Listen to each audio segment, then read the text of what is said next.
Welcome, my change makers. Tonight on the Changemaker Sessions, our theme is what to do with the pain.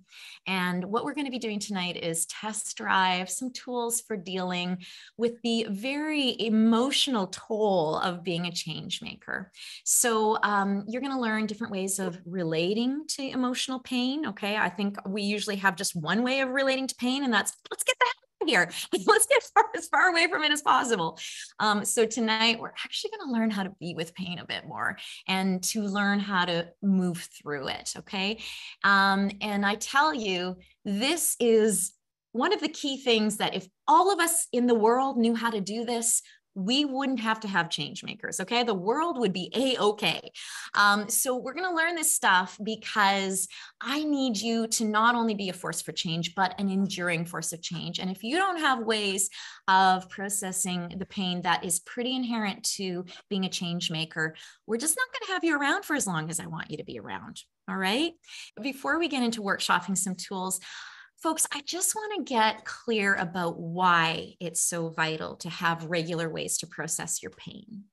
And I imagine you all have a sense of it, but I just want to get really clear. I really want you to understand the stakes of why pain processing tools are so important. When you are an activist or in the healer communities, you hear the word or the phrase compassion fatigue a lot. How many are familiar with compassion fatigue?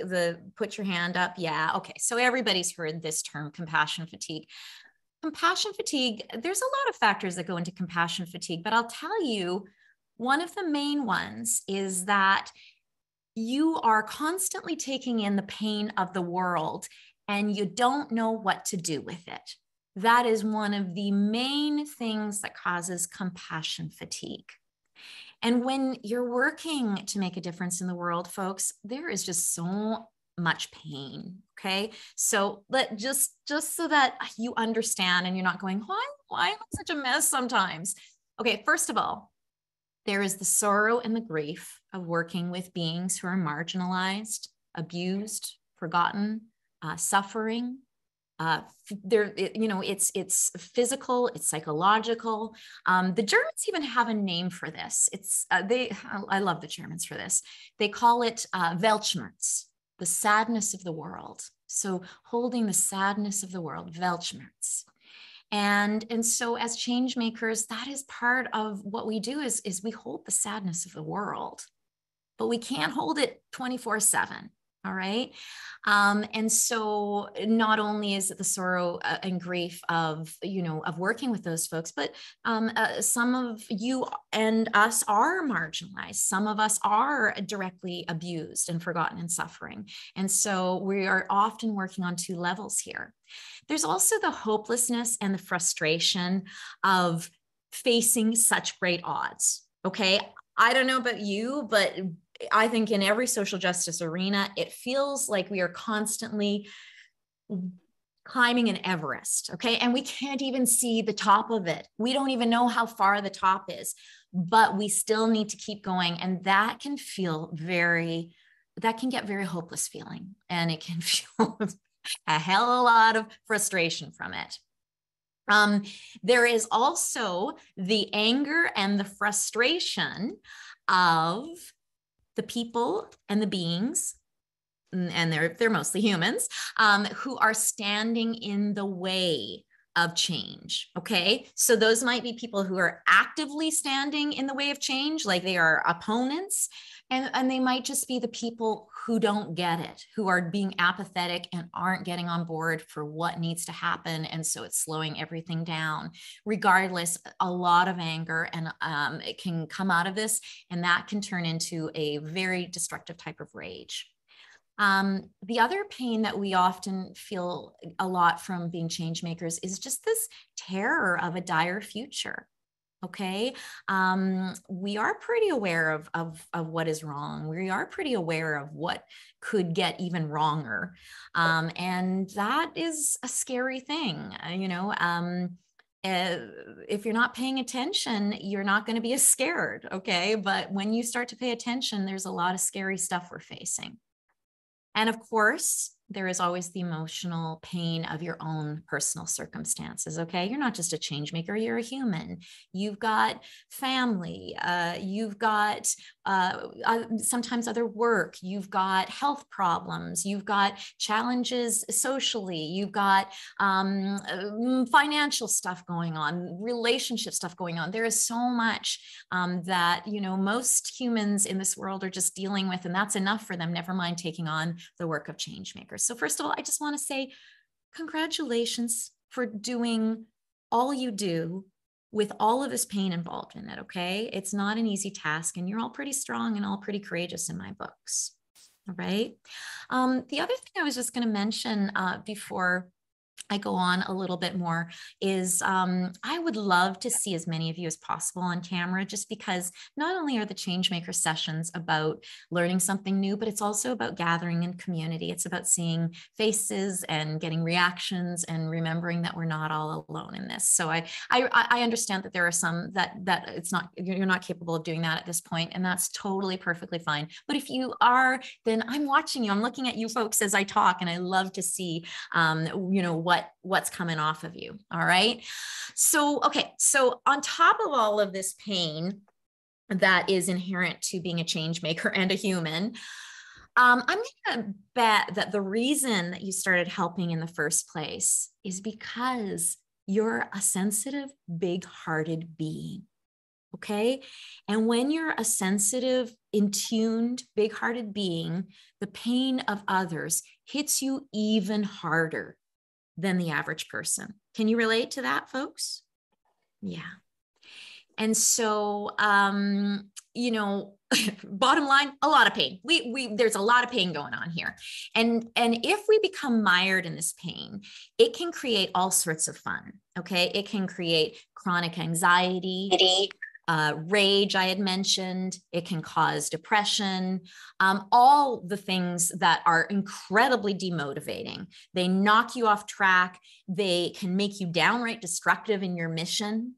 And so I need you to understand that processing pain is a must if you want to be a long-term effective change maker. And I want to clarify a little something. Some change makers get really fueled by the anger or desperation of the issue they're working on. Okay. And probably you've experienced that. If you're not working in that energy right now, you probably were at some point. I know I was. Now, this can do really powerful things in the beginning, but working solely from this painful place, working solely from anger or desperation, it just isn't sustainable. Okay. The adrenaline will eventually burn out, because adrenaline wasn't designed to be a 24/7 thing. Okay. Adrenaline was supposed to be for short bursts of when we needed to escape from the saber-toothed tiger. All right. And so when that adrenaline eventually burns out, in fact, a lot of us can have adrenal fatigue. What happens is you're left feeling like a shell of yourself, or you have a raging case of anxiety or resentment or illness. Okay. So it can work. You know, anger, desperation can be motivating for a very short period of time, but eventually that house of cards is bound to collapse. On the other hand, folks, you can't just deny the rage and the sorrow. Okay. That'll get you into heaps of trouble too. You can't just be pushing it down or trying to smile it away or distract yourself from it. That technique might shield you from the pain in that moment, but stuffing things down will ultimately cause you far more long-term suffering, again, in the form of underlying chronic anxiety, free-floating anxiety, or depression, or alienation that can be debilitating. So this is your PSA. Unprocessed pain will take you down. And that is why that's why we're doing this tonight. So the trick is to be able to process your pain on a regular basis. And so the process to take care of pain really is to find a deliberate way to face your pain, okay, to not run from it, to not try to stuff it down, to face your pain, and then to move through it. So I'm going to teach you some really tangible ways to do that. And this topic, folks, is a real passion for me. Just letting somebody else in. Sorry. There we go, is a real passion for me because finding ways to process pain has been a game changer for me. It's really empowered me personally and in my work. And I've seen it transform so many change makers that I've worked with. And then, and then those initiatives of those change makers get transformed. And it's because they know they have the resources to be with pain. When you know that you are able to be with pain, that you have the resources to be with pain, you're not so scared of it. And then when you're not so scared of pain, you get a heck of a lot more courageous. And that's what we need as change makers. We need to be courageous. Okay. Hello, by the way, hello to all of you folks that have joined us that I didn't get to say hello to at the beginning. Hi, Jeanette and Green. Shannon, Marissa, so good to see you. Hello, Gerbine, good to see you too. And Michelle, I didn't give you a proper hello. Hello, Michelle, always good to see you, darling. So yeah, so let's get into some tools. Are we ready? I'm gonna start with sort of gentlest to then like some of the bigger ones. Our first tool for pain processing is kind of an obvious one, folks, but it's so important, and that is talking it out. Okay, it is so vital to find beings in your life who you feel safe to be vulnerable with. Okay, who you can share your pain with. Without the fear of being thought of as negative or weak, okay? This might be a sharing with a trusted confidant who really gets it, okay? Again, sometimes folks that aren't change makers, friends that aren't change makers, don't get some of the depth of what this is about. So sometimes it really helps to, be with other change makers. And I'm not saying they're the only ones that can get it. You could also be talking it over with a professional therapist or a coach. And this is also where having a supportive community comes in, okay? Whether that be locally or online. I take part in various online and in-person communities to help me get through the pain of life, to be able to help remind me of what is worth being alive for and fighting for, and that I'm not alone in this. And it really gives me sustenance. So the first thing I'd like you to do is I hope you came with some paper and pen nearby. And if you didn't, grab some pen and paper because you're going to need it. I want you to just do a quick little list of people or communities that you have access to where you can express your pain and feel supported in it. Okay. So, yeah, and it could be things that you haven't tried yet that you just know of, but people or communities that you have access to where you can express your pain and be supported. I'll just give you a minute for this.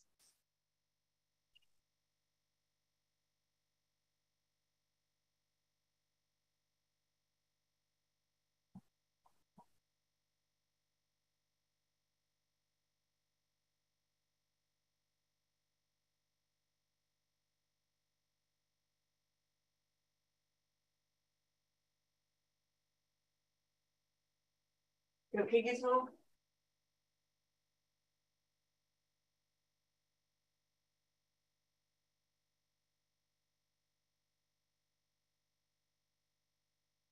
And I sure hope the Changemaker Sessions can make it on that list. I know we're not weekly yet. It's every second week, but I hope this is a place that you can come and be able to express what's happening.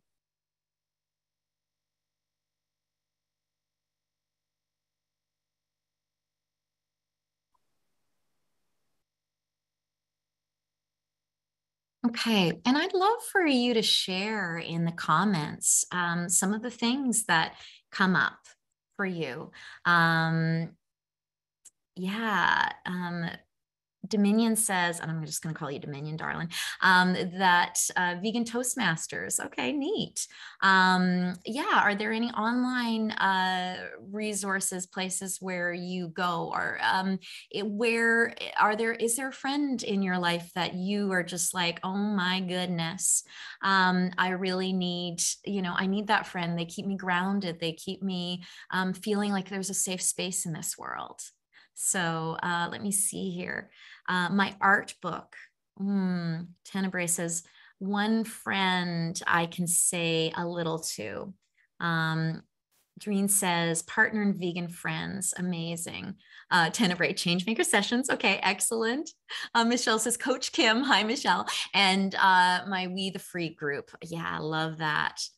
Jeanette, your fur family, perfect. Yes, I didn't realize how much of a pain, like a space for pain processing, a sanctuary my cats were for me until I had none left in the house. My last one died in the fall. And I have just been like, I didn't realize how much I went to them to just ground myself and to just remember what's real. So yeah, huge, huge. Shannon says, my son, I love that. Yeah, and there's and she's got Geshe Kelsang Gyatso's book, How to Solve Our Human Problems, and a friend named Denise, my spiritual community. Love that. Pat says close friends. This is wonderful. Nikki, yeah, these are so great, folks. So it's important, if you don't already have these, basically make some notes of what's coming up and start. And if you don't have a friend that is someone that you can, go to and say, man, this is hard, huh? And they can say, yeah, it's hard, but you're doing a great job. If you don't have that, find that, okay? Find a community within your social justice arena. Find a community that feels good to you. Do some dialoguing, see who shows up as a positive, sort of figure, create a dialogue and make a friend. Show up to more events and see who you vibe with. And also, again, I can't speak more highly for having a place where you can be counseled, coached, or therapized regularly, where it's just your time and your space, and someone can hold that safe space for you. So these are huge pieces. All right. So I know that these, I know that having outside help is so good and so powerful, but I just want to make it clear, you don't need to enlist someone else to process your pain. Okay. Working through it on your own can be surprisingly powerful. The trick is drawing on tools to give you some structure for doing this. So let's talk about one of the simplest tools for processing your pain, which is your breath. Okay. So this is what generally happens when you feel frustration, fear, sadness coming up. You stuff it down with chocolate or Netflix. You distract yourself. You blame yourself. You do anything to run away from yourself. So how about, instead of automatically, or you know what, another thing that we do to avoid pain is we lash out. Okay. When we are feeling a lot of pain, we will just like vomit it onto somebody else in a very angry way. So that's another thing that we have to really watch out for, as a reaction to pain. So instead of stuffing it down with chocolate or with lashing out at somebody, how about stopping and just bloody well breathing into it and giving it some space to air out? Emotional pain, folks, is a warning system. It's a warning system that something needs to be listened to and dealt with.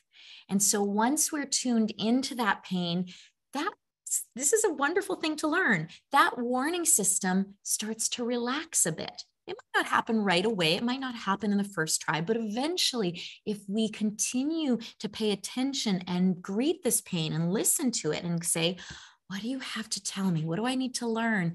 It will eventually start to dissolve, okay? Or at least relax a bit.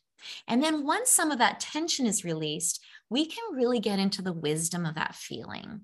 Okay, maybe once that tension is softened, you can tell that the pain, the wisdom that's left over from the pain is that you need to be softer with yourself.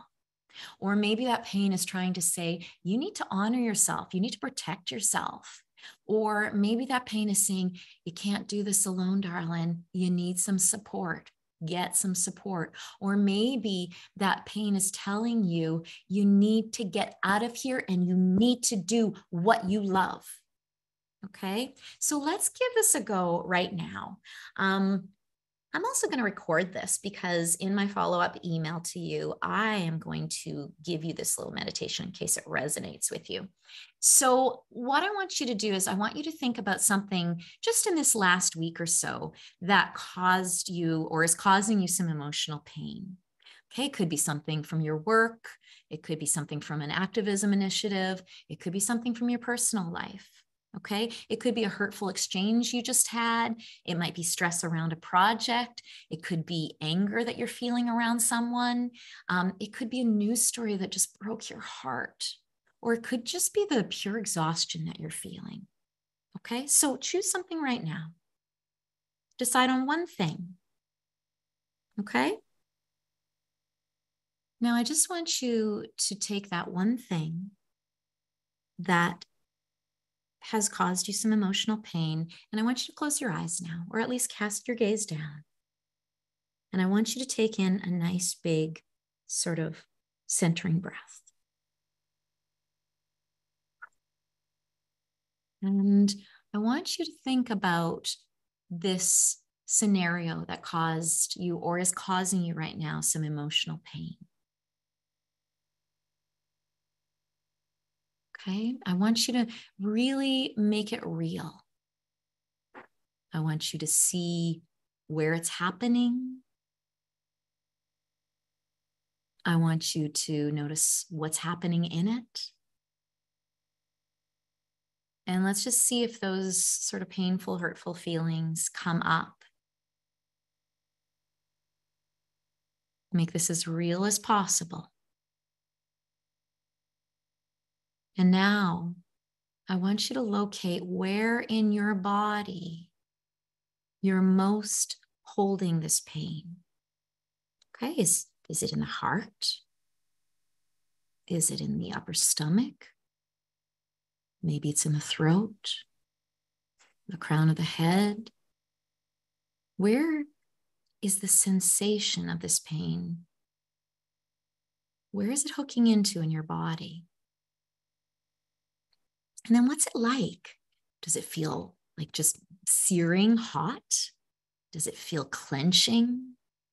Maybe it feels nauseating, frenetic,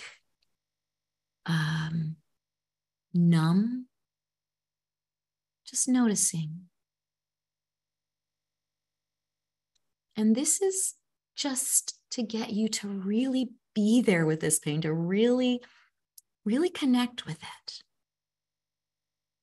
And now what I want you to do is I want you to try bringing your breath right into this place in your body.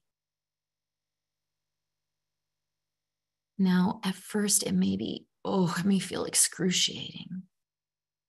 It may feel like it could suffocate you or break you. But I want you to just think about bringing this oxygen, this oxygenated healing breath into this place, just breathing into the pain, breathing some space into it and around it.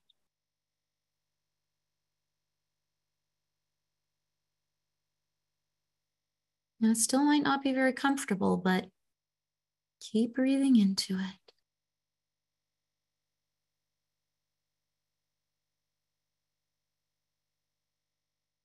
And then noticing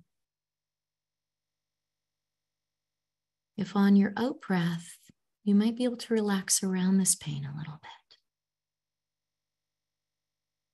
On the out breath, maybe you could just let this part in your body soften a bit.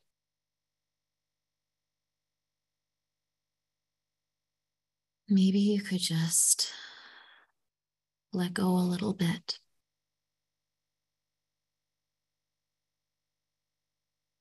On the out breath, maybe just dissolving, softening, releasing this tension.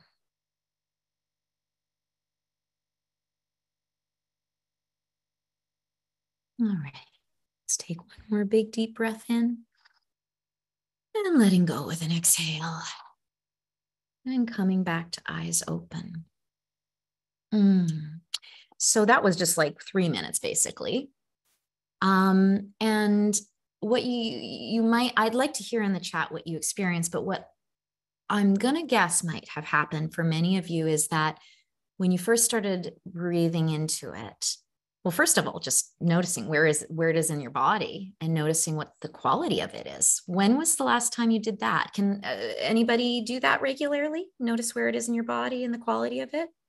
Okay, Angeline, good. I'm glad because we have worked on that a lot. Excellent. But yeah, not so much anywhere else. And it's kind of like, how hard is it to work with pain when we don't even know where it is? And we're not even familiar with what's happening to us. And then I'm going to suspect that when you started to breathe into it, that it was really hard and you really felt the pain of it, like you really felt the tightness of it or the burning of it. But that maybe with a few more breaths, maybe it got just a little bit less painful, that maybe it got just a little bit less scary. And I'd love to know by the end of that 3 minutes, when you were just sort of softening on the exhale, did you feel any relief? Did you feel any release of the tension? I'd love to know that. Yeah, Doreen said, yes, a bit. Felt so much, Joyce says, felt so much spaciousness and calm. And that's like just a few breaths. So Michelle said, totally. So all we did here, folks, was we allowed this pain. Okay. We don't allow pain usually. Pain is a big no. It's kind of like that pain is, we don't want it. Okay. We're like, this is a curse, get away from me. We don't treat it like a valuable signal. We don't treat it like something that has wisdom behind it. So we allowed the pain so that you could touch into it. And then you gave it some space to be heard, to be felt. And then you practiced relaxing around it, okay? Releasing the tension around it so that you could get to a little bit more of the wisdom. So, doing yoga or another kind of meditative meditation exercise is the same thing. Okay, what we're doing is you're just allowing yourself to really feel and move into and roll around in what you're carrying in your body. Okay, so that was just a mini meditation that we just did. But you can also do as many of a meditation as 3 breaths, and that's a little exercise. Like if you're not used to doing meditation, if this felt like very new to you, I'm going to suggest one exercise that you might want to consider in the week ahead is 3 breaths. So, put a reminder on your phone or the alarm on your phone for, 3 times a day. And when that alert goes off, you just take a moment and you find where in your body that there's pain. Okay. And again, pain can be squeezing, it can be fluttering, it can be deadened, it can be fatigue, and you breathe 3 breaths into it. Okay. Just 3 breaths into it. And it just creates a whole new relationship with pain. All right. Now, another very, and folks, just so you know, I'm not able to read everything as we go just because I am doing double duty here, but I pledge to read everything after we're done. I always download the transcript and I read everything. So I know what your thoughts are and your feelings are, and I can build on it for next time as well. So another really easy face and release the pain tool that I do every day is what I call the mind dump. Some people call it journaling. I call it mind dump because I don't want to get too precious about it, because journaling is for posterity. Mind dump for me is about exploration and cathartic release. Okay. So this is how the mind dump works. Basically, for 3 to 5 minutes, you pick up a pen, you put it to the page, and you write, and you don't stop. You don't censor. You don't like think about what you're going to say. You don't go back and correct anything. You just get out what you're feeling and thinking right in this moment. The negative things, the positive things, the big things, the little things, you get it out of you and onto the page. Okay. So basically, whatever's rolling in around in the mind, you write it down. And so no pausing, no censoring. I don't care if it's bad grammar. Mine's not even legible for the most part. I don't have very legible handwriting. So, but it's not there, like I said, for posterity. This is an exercise for processing your life. And in fact, if you feel activated after doing the mind dump, you could just grab that piece of paper and you could scribble it up. You could rip it up. You could crumple it and garbage it with great gusto. If it's a particularly painful mind dump, you could even burn it. That can feel good. Okay. So it's really about getting this mush of painful thoughts and sensations out of you onto a piece of paper. So A, it's a cathartic, activity. B, it sometimes like makes you realize, okay, everything that I'm holding isn't as scary as I thought. When it's in my body and head as this big jumble, it feels really scary and daunting. But on page, I can maybe start to handle it.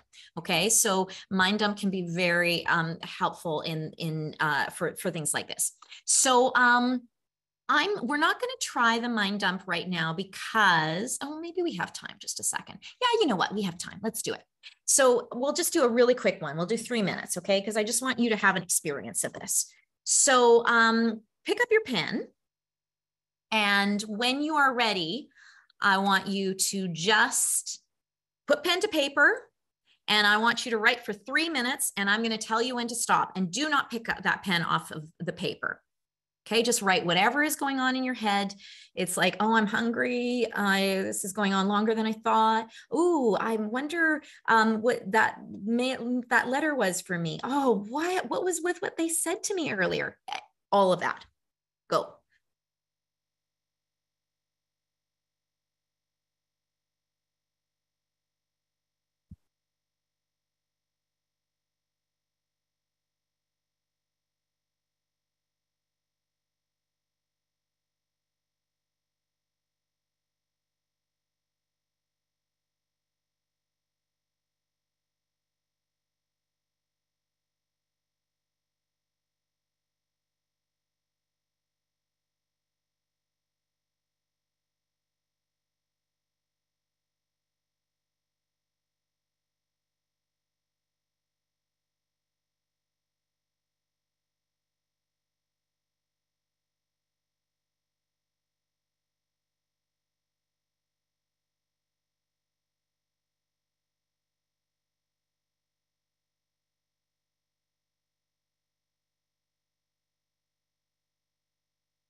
And if you don't know what to write, write that. I don't know what to write. Don't know where this is going.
The only rule during a mind dump is to breathe.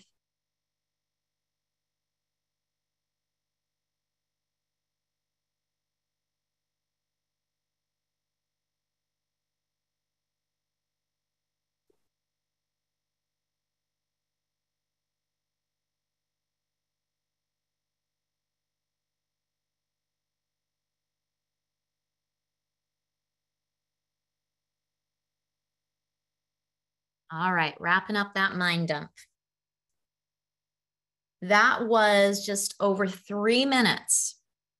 And I would love to know what your impressions were, how the process was for you. Again, I usually do at least 5 minutes, but I just wanted to give you a taste. And again, I definitely find like at the beginning, it's just like a torrent of lots of things coming out. But the wonderful thing that's developed with my mind dump is almost a little bit of a dialogue with myself. So I will be writing down something that feels scary or bad or whatever. And sometimes, this more expansive part of myself rises up to, talk back to that part of me and just to say, it's okay, we'll sort this out. It's almost like I do my mind dump first thing in the morning after my meditation and some other soul practices I do. And I feel like it's having coffee with myself. It's having a little coffee with myself and just, so what's up? What's happening?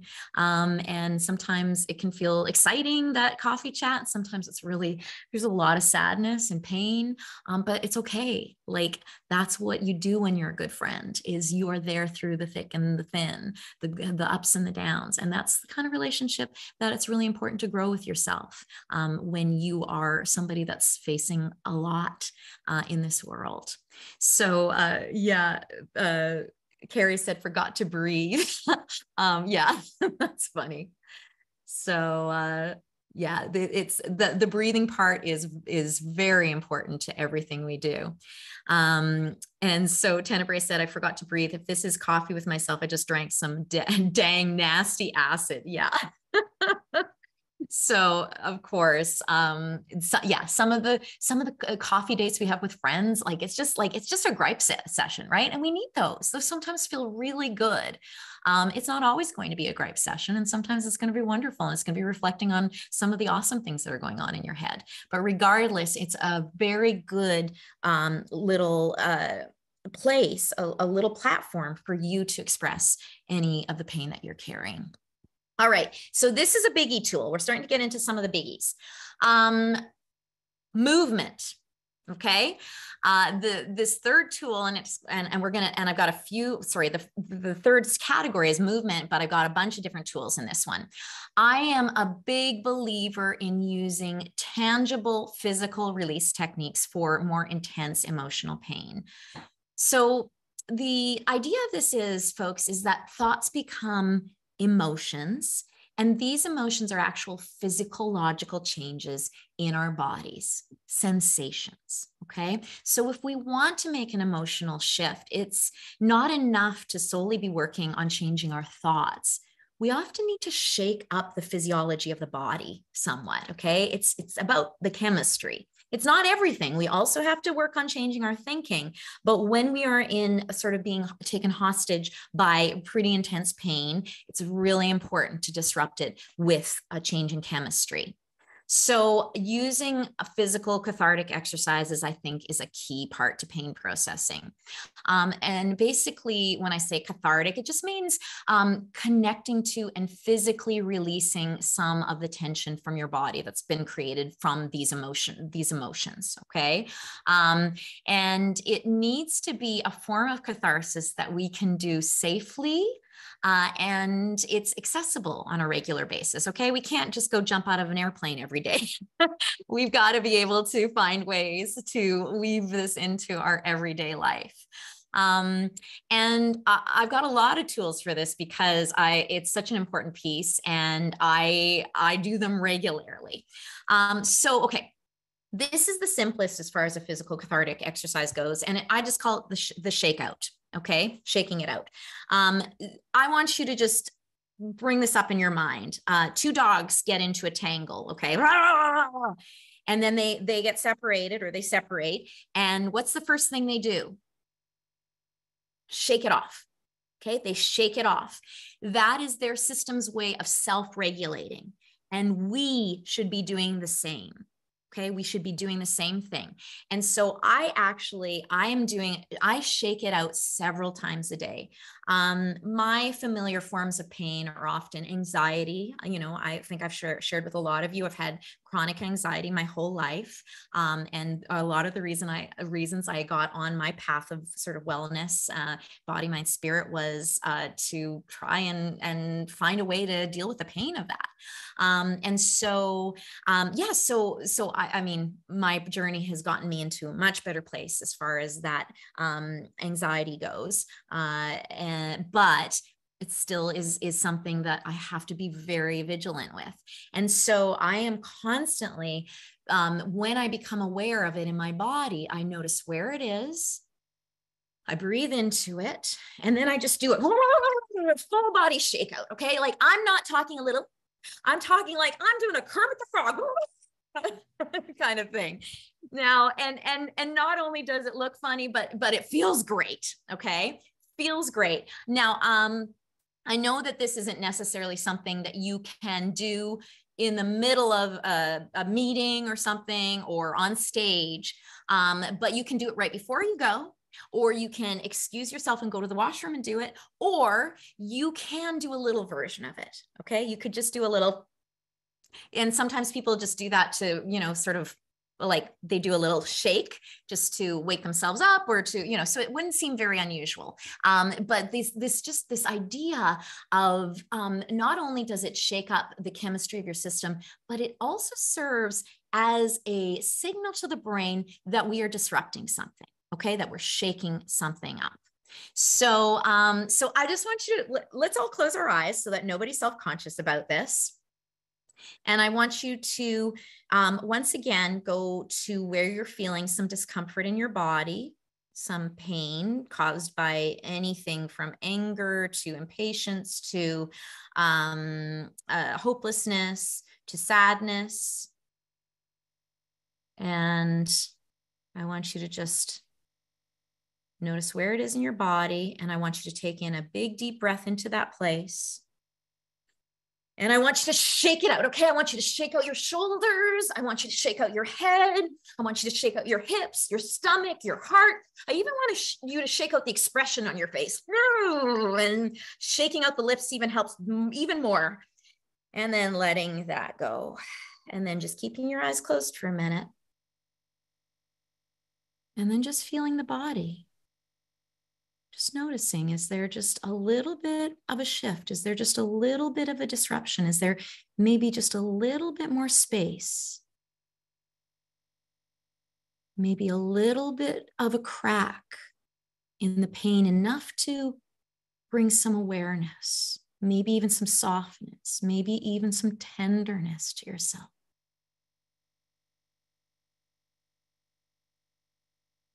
Okay, great. Opening your eyes. So yeah, so simple. It's it's not, you can't just do one shakeout and you're good.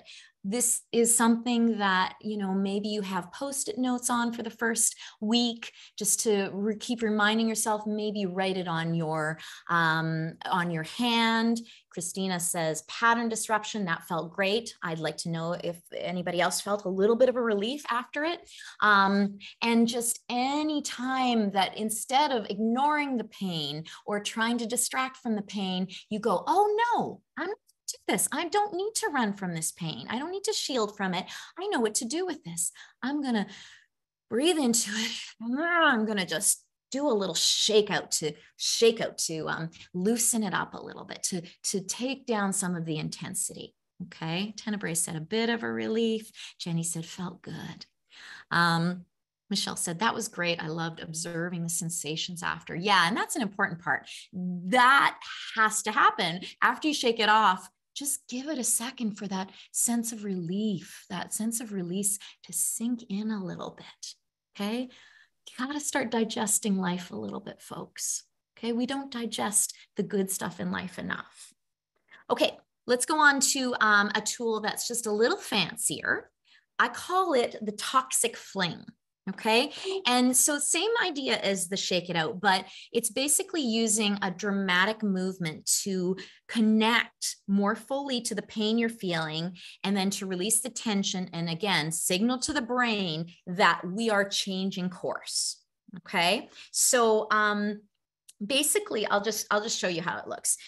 You would be tuning into where in your body it is. And then I'll take you through the instructions slowly, but you're actually going to use your hands to sort of mime what I'm going to be guiding you through. And you're going to be winding up and you're going to be throwing. Okay. So that's just the basics. I just wanted you to sort of see, and the bigger the movement, the bigger the release. So let's try it. Closing your eyes for a second and coming back to, and I'm sorry, we keep going back to this pain place. You're like, I want to dissolve the pain. I want to process it. I don't want to keep going back to, but I'm sure there's always some stuff we can go back to. So maybe there's, maybe now that you've sort of been working with a more obvious pain, maybe there's a more subtle emotional pain in your body. Okay. But just looking for where in the body do you feel some discomfort? Do you feel that emotional pain? And then what I want you to do is I want you to bring your hands to this place. And first of all, just place your hands on that part of your body and just feel the presence and the warmth of your hand.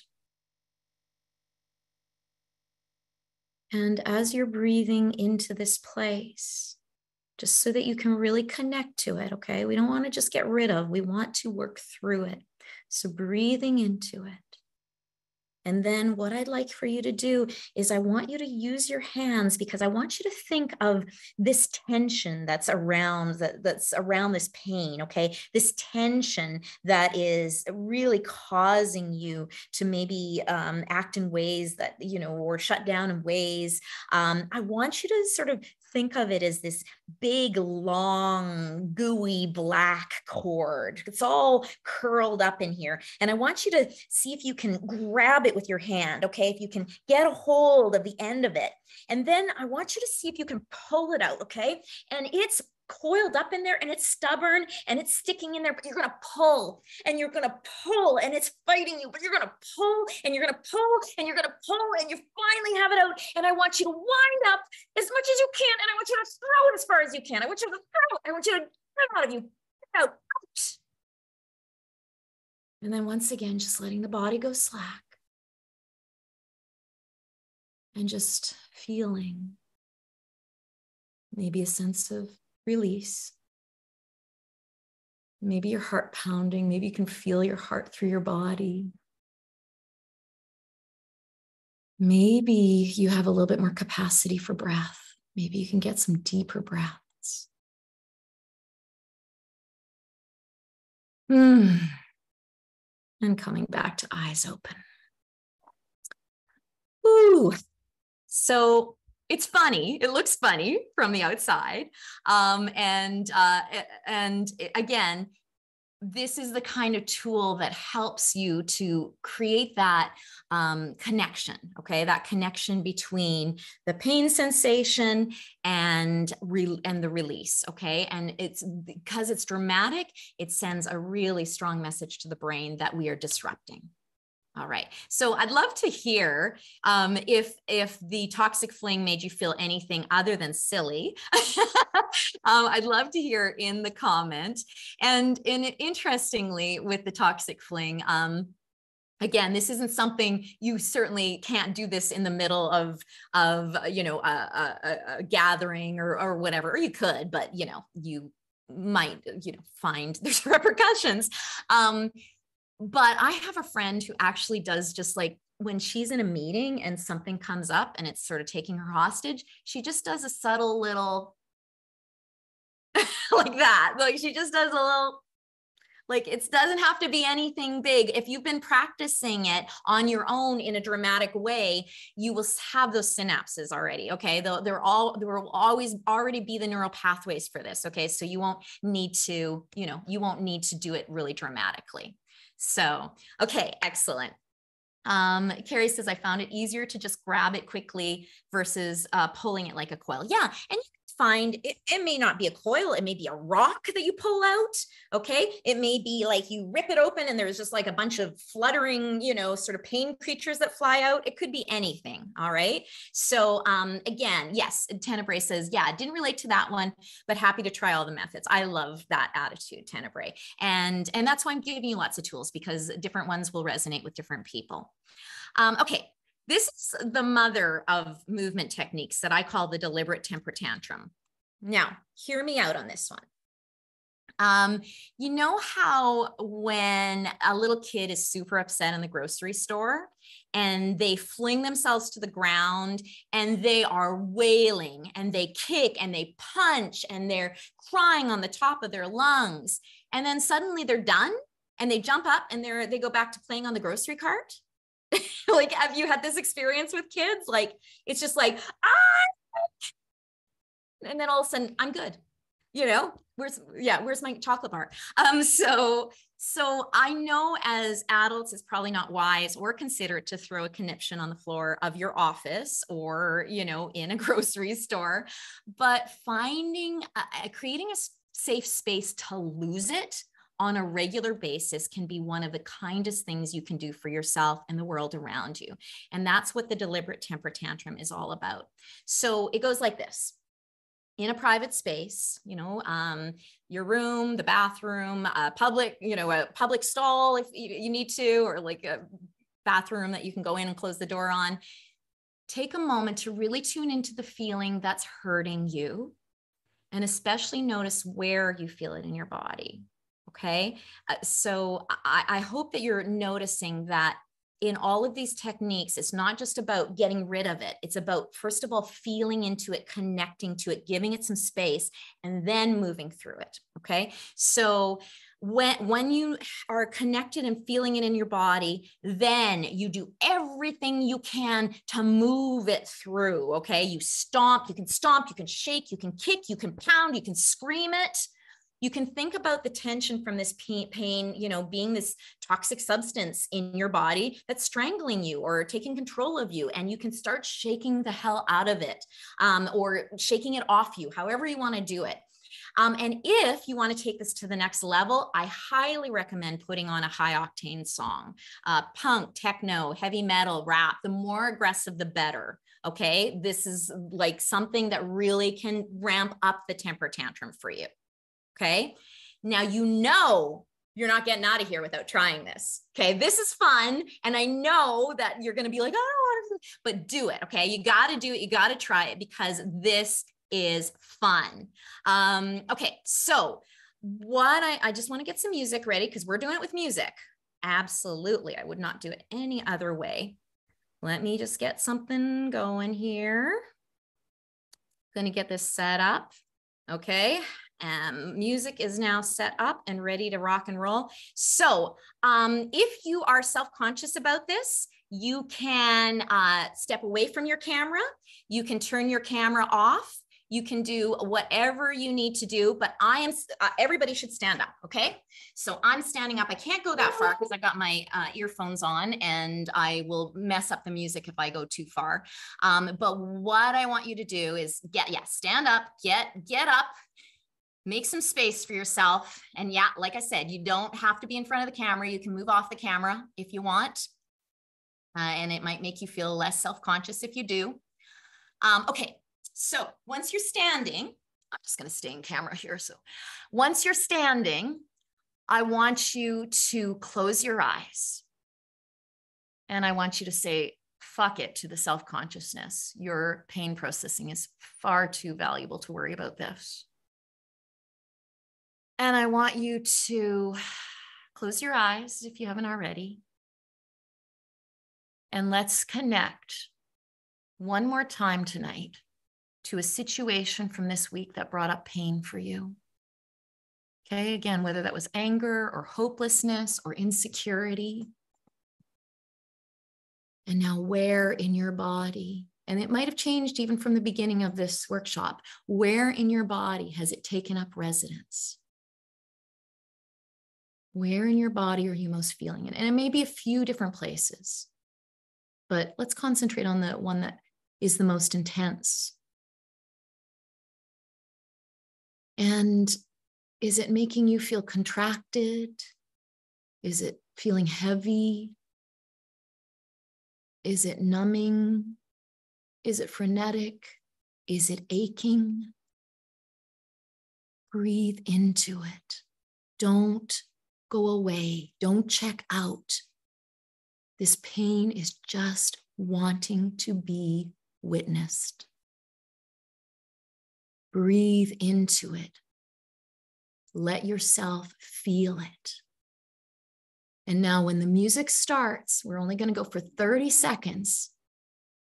You're going to do everything you can to get the tension of that out of you.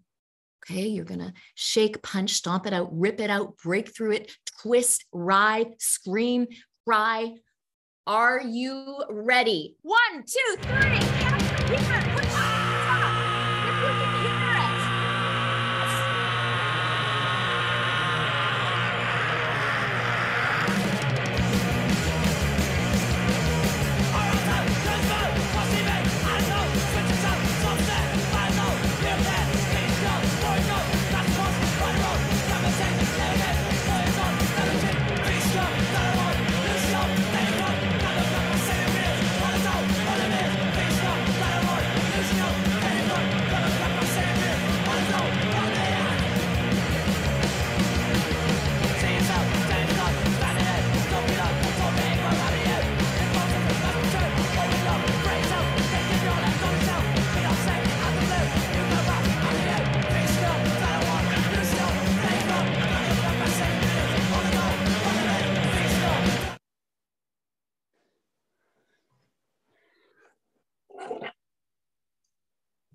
Okay, was that a bit better?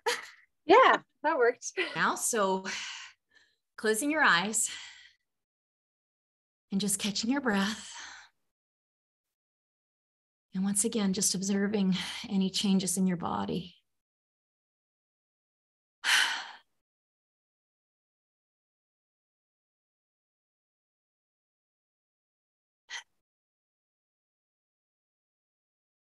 And coming back to eyes open. Yeah, so,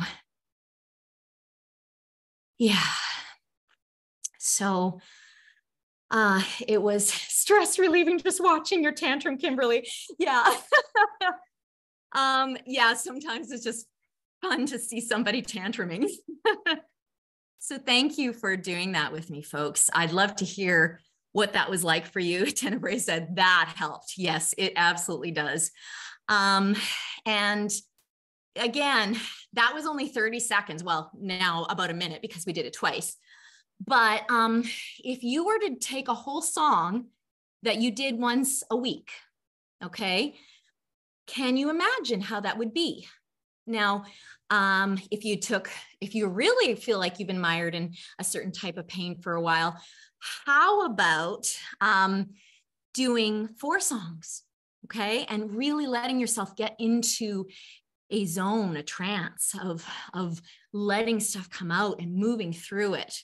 Michelle said, reminded me of back in the day, mosh pits. Yes, totally. And the mosh pits were there for a reason. There were a lot of young folks who were feeling a lot of pain. They needed to work through it. That's the way they did it. So if you actually did that full out, you probably do feel a little bit of relief right now. And when you do this on your own, like I said, go for at least a minute or a whole song. And again, even if you can't afford to do this somewhere out, in public, duck into a bathroom for a slightly quieter tantrum. Okay. It's just really about letting the deliberate temper tantrum be a pressure reliever. Okay. It's like a pressure valve.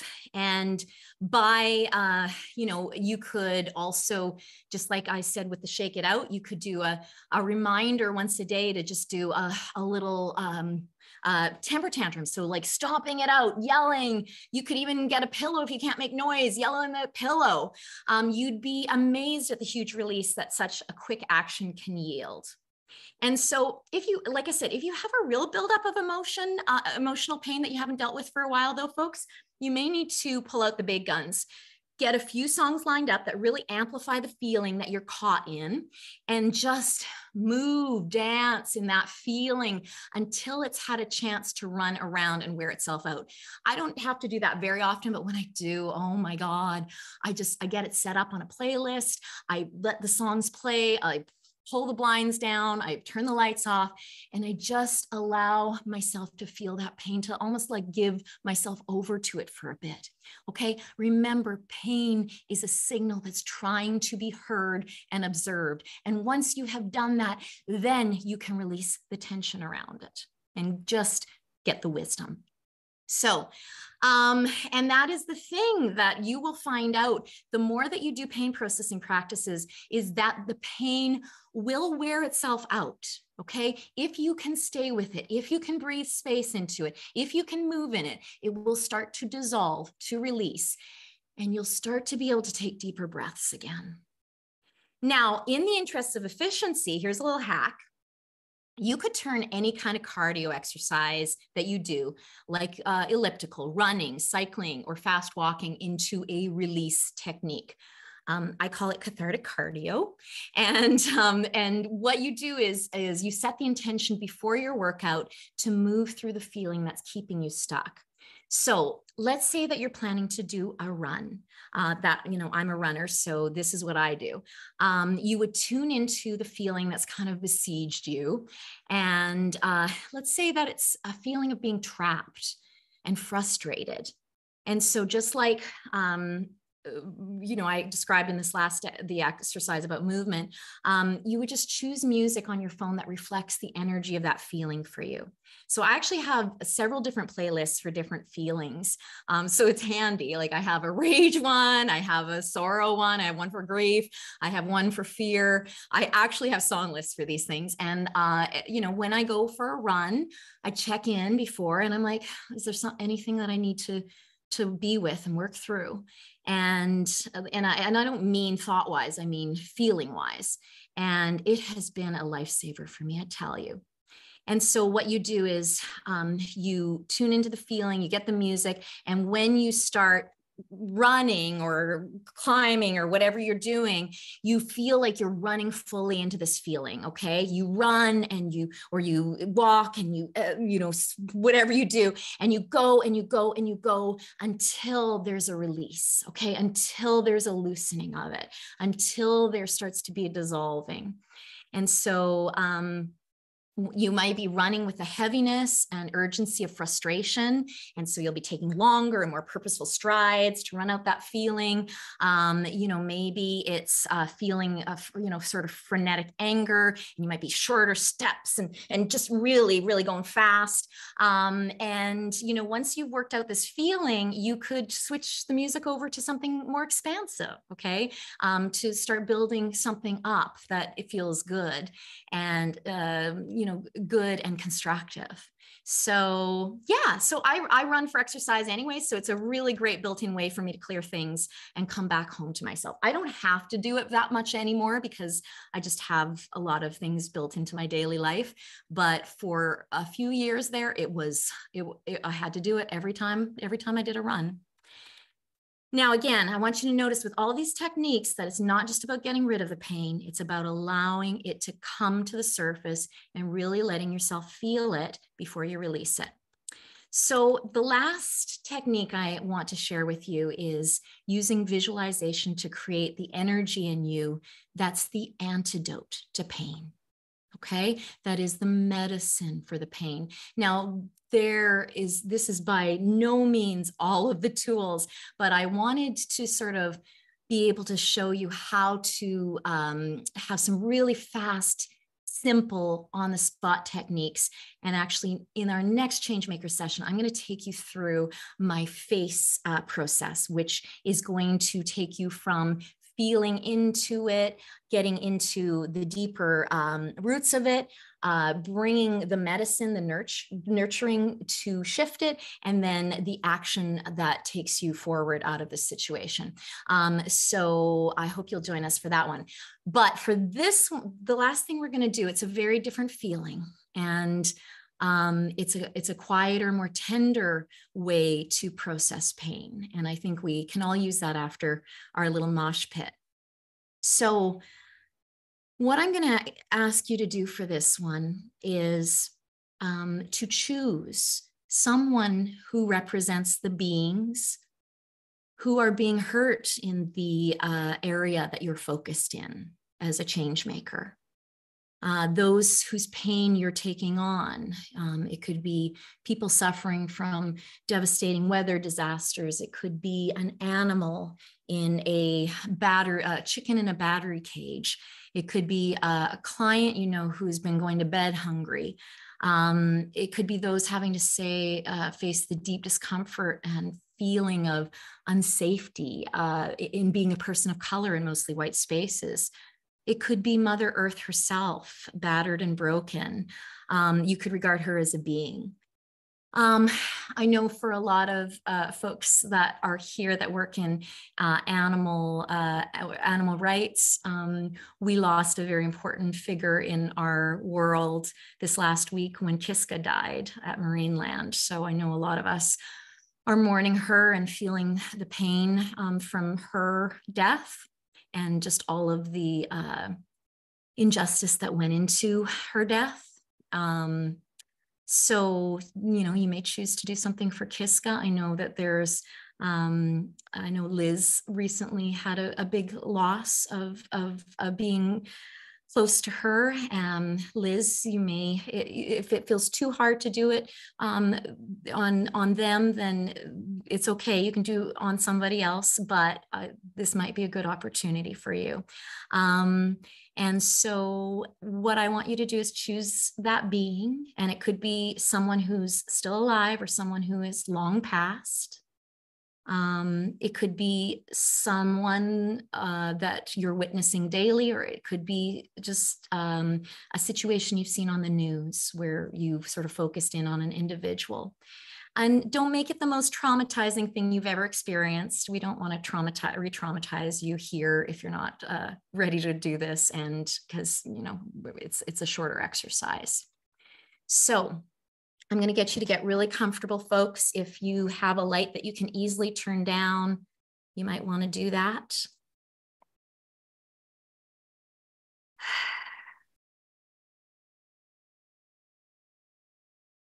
And when you're ready, I'm going to get you to just get really cozy and begin to close your eyes. Now I'm going to use music for this, and you just let me know if it's too loud or you can't hear it. Just let me know.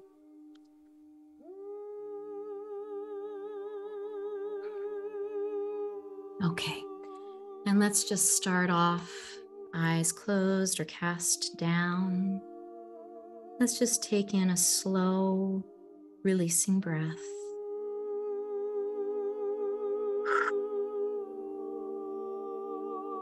And let's do some shoulder rolls backwards just to come back to the body.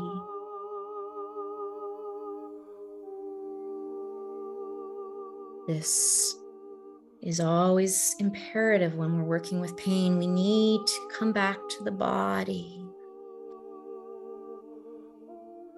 And letting those shoulders relax back and down. And now I want you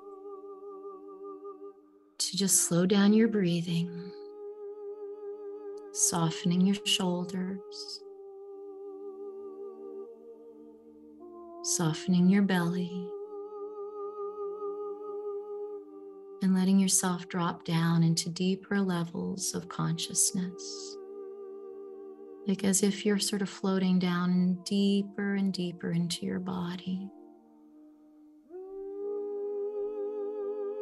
Knowing that you are in a circle of very loving, caring people, and you're being guided right now. And it's okay to just relax, soften, let go.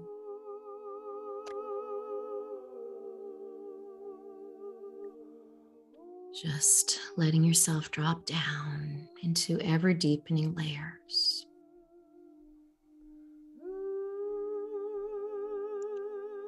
And now, I'd like for you to just see that being that I just asked you to connect with. And in the scenario, the painful scenario that you envisioned, I want you to, I know this feels a little counterintuitive, but I want you to really make this as real as possible. Okay? I want you to notice the environment that this being is in.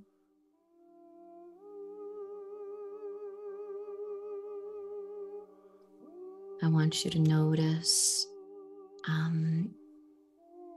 the feel of the air in this place. And in fact, I want you to feel yourself in this same physical space as that being. Okay, so looking down at your feet and just seeing what's beneath your feet in this place.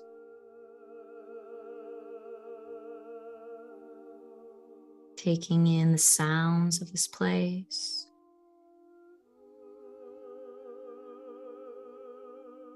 Noticing if you can pick up on any smells.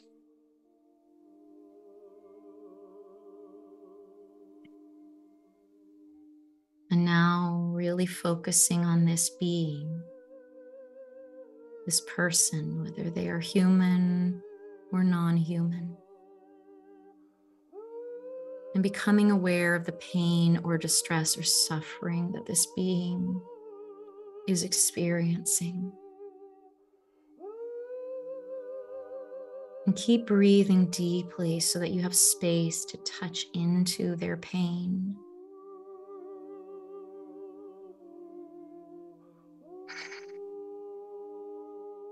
And just notice everything you can about this being, noticing how they're holding themselves, their physical condition,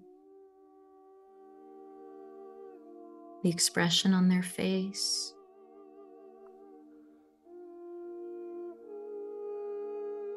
The energy that they're in.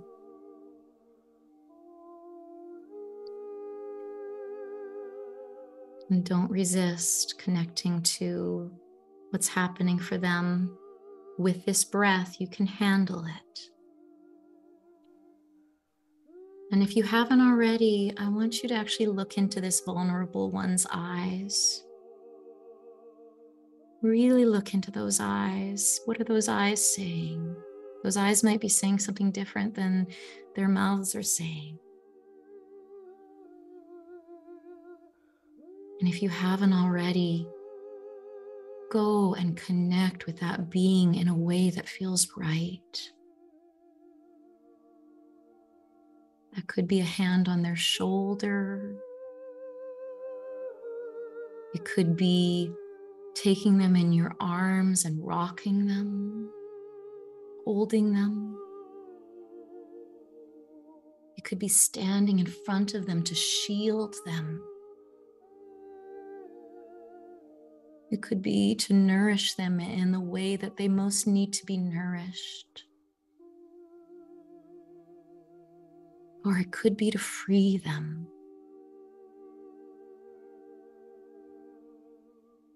Or if being physically near them doesn't feel right, just feel like you can energetically surround them with your love.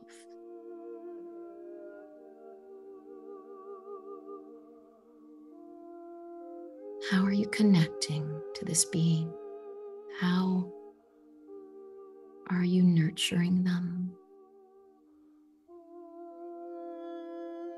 Whatever you do, do it with so much love, it feels like your heart will explode.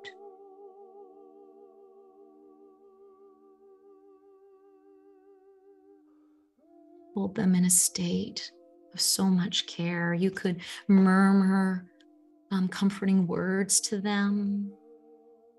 I see you, I hear you. You're not alone in this.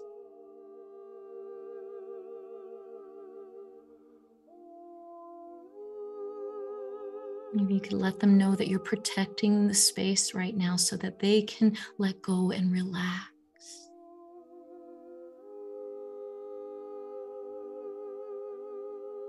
Or you could let them know you're behind them, and if they want to rise up and take action, you are with them.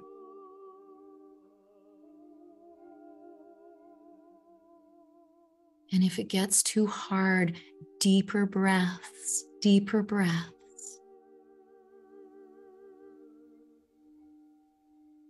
Those breaths are the stuff of life. That air is healing.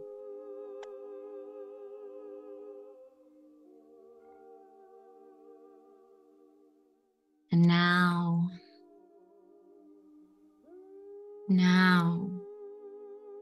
I want you in this sort of sanctuary that you've created, this energetic sanctuary inside of you that you've created. I want you to recognize that anything is possible. Anything is possible.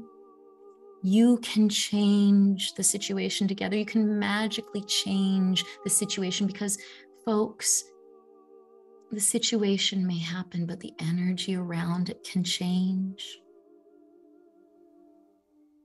So anything can be mended or transformed or stopped or woken up or freed or built. Again, even if this being has passed from this world, the energy that you're holding around it needs to change. It needs to transform. So here in this sanctuary of your inner world, see and feel what you too would like to create here. Create here in this sanctuary where they are valued, safe, they are free, and they are empowered.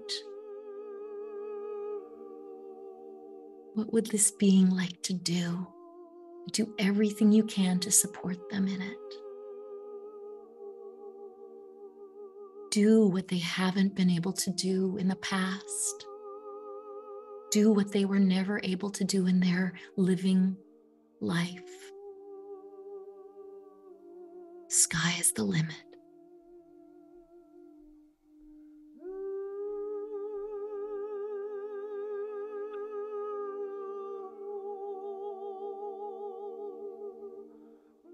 And how does that feel?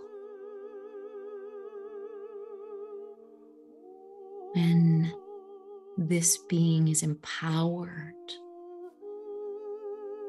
how does that feel? Do you feel relieved or expansive? Maybe you feel playful or at peace. Maybe you feel hopeful or powerful. Breathe into that as it plays out.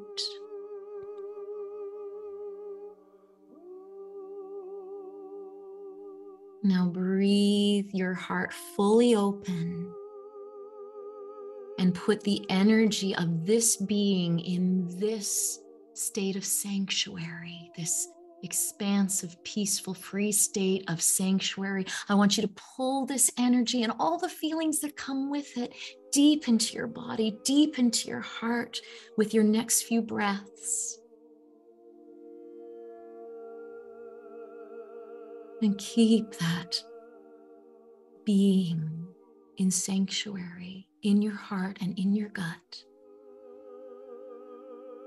And with that, feel your heart get stronger and bigger, more relaxed and brighter. And rest in that.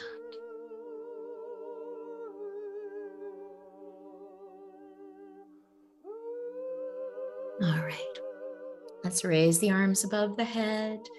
Big stretch up, big breath in. And letting go with an exhale. And giving yourself just a gentle shake out to presence. And coming back to eyes open and to video and to me.